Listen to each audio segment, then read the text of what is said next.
another tip of the month, and what I'd like to talk with you about is strategy. Success does not happen by accident. I'm sure that's no surprise to you, but it really starts with a good strategy. And the way I like to start thinking about strategy is to talk about headwinds and tailwinds. So when I'm looking at a property, I'm looking at what are the things that are potentially going to hold it back, and that would be something like the headwinds.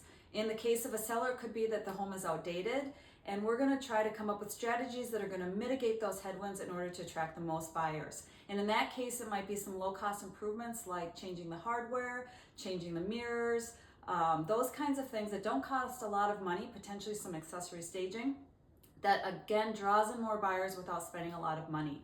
So in the case of selling a home, again, a tailwind would be something that's really a great asset of that property. It could be it's got a fantastic backyard, a beautiful deck, whatever that may be. Those are the things that we're going to market in order, again, to draw as many buyers as possible. On the flip side, if we're talking about a buyer, these can be things, for instance, a headwind might be they've got financing and they're competing against offers that are all cash.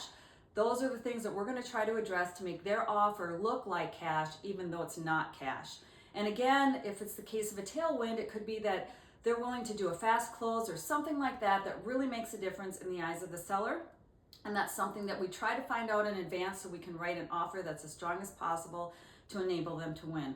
Now, I'm talking about strategies that are related to buying or selling a home. And this is something that can be applied to anything in your life. So take a moment to think about it, how when you're trying to develop a strategy, the headwinds and the tailwinds that might exist that you can again either mitigate if they're headwinds or amplify if they're tailwinds in order to accomplish something you like. I'm happy to help you in any way that I can, so feel free to reach out. Thank you.